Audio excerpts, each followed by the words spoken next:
வர 11ஆம் தேதி பார்த்தீங்கன்னா சாம்சங்கோட மில்லியன் எடிஷன் அதாவது எம் சீரிஸில் பார்த்தீங்கன்னா புதிய மிட்ரேஞ்ச் ஸ்மார்ட் ஃபோன் லான்ச் பண்ண போகிறாங்க. Samsung Galaxy M40. இந்த சாம்சங் கேலக்ஸி M40 வாங்கலாமா இல்லை நீங்கள் ரெட்மி நோட் 7 ப்ரோ வாங்கலாம் அப்படிங்கிற முழுக்க வந்து வீடியோ பார்ப்போம். வீடியோ பார்த்த பிறகு வீடியோ பிரச்சனை லைக் பண்ணுங்க, கமெண்ட் பண்ணுங்க, ஷேர் பண்ணுங்க. இது போல இன்ட்ரெஸ்டிங் டெக் அப்டேட் மட்டும் மொபைல் அண்ட் பாக்ஸ் பற்றி தெரிஞ்சுக்கிட்ட நம்ம தமிழ் டெக்னிக்கு சப்ஸ்கிரைப் பண்ணி கீழே இருக்க அப்படி சப்ஸ்கிரைப் பண்ணிக்கோங்க. யாருக்கு சப்ஸ்கிரைப் பண்ணிட்டீங்கன்னா கூட இருக்க பிள்ளை கம்ப்யூட்டர்ஸ்க்கு அப்போ நாங்கள் போடுற வீடியோட சேரும்.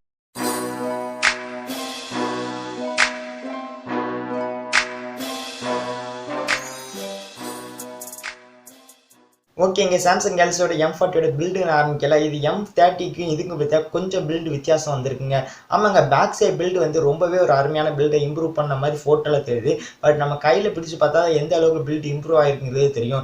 இதே ஃப்ரண்ட் சைடுன்னு வரையில் இதாங்க இந்த மொபைலில் இருக்க ஹைலைட்னு பார்த்தா ஃப்ரண்ட் சைடில் இருக்க டிஸ்பிளே. சாம்சங்கோட S10 அதாவது 50,000 இருக்கிற ஃப்ளாக்ஷிப் மொபைலில் இருக்க அதே டிஸ்பிளே இங்கே சாம்சங் கொண்டு வந்திருக்காங்க. பட் நம்ம குறிப்பிடத்தக்க விஷயம் என்னன்னா அது AMOLED டிஸ்பிளே. இந்த மொபைல் பார்த்தீங்கன்னா IPS LCD பேனலோட வரது தான் மீறிய சான்சஸ் இருக்கு. ஏன்னா இது ஒரு பட்ஜெட் ஸ்மார்ட் போனுங்கிறதுனால IPS LCD தான் கொடுப்பாங்க. இதுக்கு அடுத்து அந்த மொபைலில் இருக்கிற back side camera 32 mega pixel + 5 mega pixel + 8 mega pixel. இந்த கேமரா எங்கே கேள்விப்பட்டிருக்கோம்னு நினைச்சீங்கன்னா சாம்சங் கேலக்ஸி A70 இருக்க அதே கேமராவை தான் இங்கேயும் கொண்டு வராங்க. ஆமாங்க, இந்த ஸ்மார்ட் போன் பார்த்தீங்கன்னா ஆஃப்லைனுக்கு A16 மொபைலில் வரதுக்கு நிறைய சான்சஸ் இருக்கு. அதே மாதிரி ஆன்லைனில் பார்த்தீங்கன்னா M40 தான் லான்ச் பண்றாங்க. சைடில் இருக்க பஞ்ச் ஹோல் நாட்சில் பார்த்தீங்கன்னா அது பஞ்ச் ஹோல் நாட்டில் பார்த்தீங்கன்னா சாம்சங் இன்ஃபினிட்டி ஓ டிஸ்பிளேங்காங்க. அதாவது இன்ஃபினிட்டி UVங்கிற மாதிரி இது இன்ஃபினிட்டி ஓங்கிற டிஸ்பிளே சொல்கிறாங்க. இந்த பஞ்ச் ஹோல் நாட்டில் 16 மெகா பிக்சல் செல்ஃபி சென்சார் கொடுத்துருக்காங்க. உங்களுக்கு ஒரு ஃபுல் வியூ டிஸ்பிளே, அதாவது சாம்சங்கில் பட்ஜெட் ப்ரைஸில் வேணால் அந்த mobile one of the best மொபைலாக இருக்கும். ஸோ அந்த அளவுக்கு சாம்சங் பார்த்தீங்கன்னா இங்கே டிஸ்பிளேல கொண்டு வந்திருக்காங்க. உள்ளே இருக்க இன்டர்னல்ஸ் வரையில் இந்த மொபைல் ரன் ஆகிடுற ப்ராசஸர் இருக்கிற Qualcomm Snapdragon 675 ப்ராசஸர். ஆமாங்க, இந்த 675 ரெட்மி நோட் 7 ப்ரோ மற்றும் Vivo V15 ப்ரோவில் பார்த்துருவோம். அதே ப்ராசஸரை இங்கே சாம்சங் கொண்டு வராங்க. இதுவும் இல்லாமல் சாம்சங்கோட A70 வந்து குறிப்பிடத்தக்க விஷயம். அதே ப்ராசஸர் அதுவும் கம்மியான பட்ஜெட் செக்மெண்ட்ல சாம்சங் இதை கொண்டு வராங்க. ஆமாங்க, கம்மியாக கொண்டு வராங்கன்னா காம்ப்ரமைஸும் 1-2 இடத்துல பண்ணியிருக்காங்க. அதாவது M40 பார்த்தீங்கன்னா IPS LCD பேனல் தான் வருது. A70 பார்த்தீங்கன்னா AMOLED டிஸ்பிளே கொடுத்துருந்தாங்க. அதே மாதிரி இந்த மொபைலையும் பார்த்தா ஃபிங்கர் பிரிண்ட் சென்சார் பேக் சைடில் தான் இருக்குது, ஃப்ரண்ட்ல கிடையாது. In display finger print sensor இந்த மொபைலில் கிடையாது.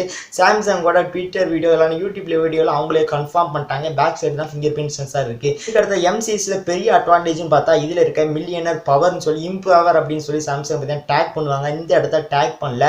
நமக்கு கிடைச்சிருக்க ரூமர்ஸ் லீக்ஸையும் பார்க்கல. இது 3500 mAh பேட்டரி தான் வருது. சாம்சங் பார்த்தீங்கன்னா இந்த இடத்த ஒரு 4000 mAh குறைஞ்சி கொடுத்துருக்கலாம். 3500 பார்த்தீங்கன்னா இன்னைக்கு இந்த கம்மியான பேட்டரி லைஃப் தான் கொடுக்குன்னு சொல்லலாம். ஏன்னா பார்த்தீங்கன்னா நம்ம எல்லாருமே PUBG அப்படி எல்லா கேம் விளையாடுச்சா சார்ஜ் பார்த்தீங்கன்னா ஈஸியாக ட்ரெயின் ஆகிரும். அதுக்கு ஒரு 5000 mAh பேட்டரி கொடுத்துருந்தா நல்லா இருக்கும். இந்த மொபைலோட சாஃப்ட்வேர் பற்றி பேச இந்த மொபைல் Android Pie பேஸ் பண்ண 1UI வருது.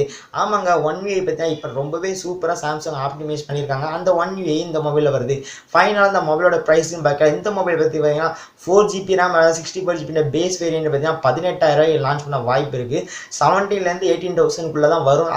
அதுக்கு மேலே இந்த மொபைலோட ப்ரைஸ் போனால் பார்த்தீங்கன்னா ஆஃப்லைனில் இருக்க A60க்கு இவங்க அதிகமாக ப்ரைஸ் பண்ண வேண்டியது வரும். மேபி A60 பார்த்தீங்கன்னா ஒரு 22,000 to 23,000 ப்ரைஸ் பண்ணிட்டு இதை பார்த்தீங்கன்னா 18 17 19K கொண்டு வராங்க. இந்த ப்ரைஸ் கொண்டு வந்தால் இது one of the value for மணியாக இருக்கும். பட் இதெல்லாம் விட்டுட்டு சாம்சங் பார்த்தீங்கன்னா இதோட ஹையாக ப்ரைஸ் பண்ணால் ரெட்மியோட K20 கொடுமே அது 20,000 ப்ரைஸ் இருக்குள்ள வரும். சார் இந்த மொபைல் பார்த்தீங்கன்னா அவ்வளோத்துல பெரிய பேசத்தக்கதான ஒரு மொபைலில் இருக்காது. பட் சாம்சங் எந்த ப்ரைஸுக்கு இதை லான்ச் பண்ணுறாங்கன்னு பார்ப்போம். இந்த வீடியோ பிடிச்சா லைக் பண்ணி கமெண்ட் பண்ணி ஷேர் பண்ணி மறக்காம சப்ஸ்கிரைப் பண்ணிடுங்க.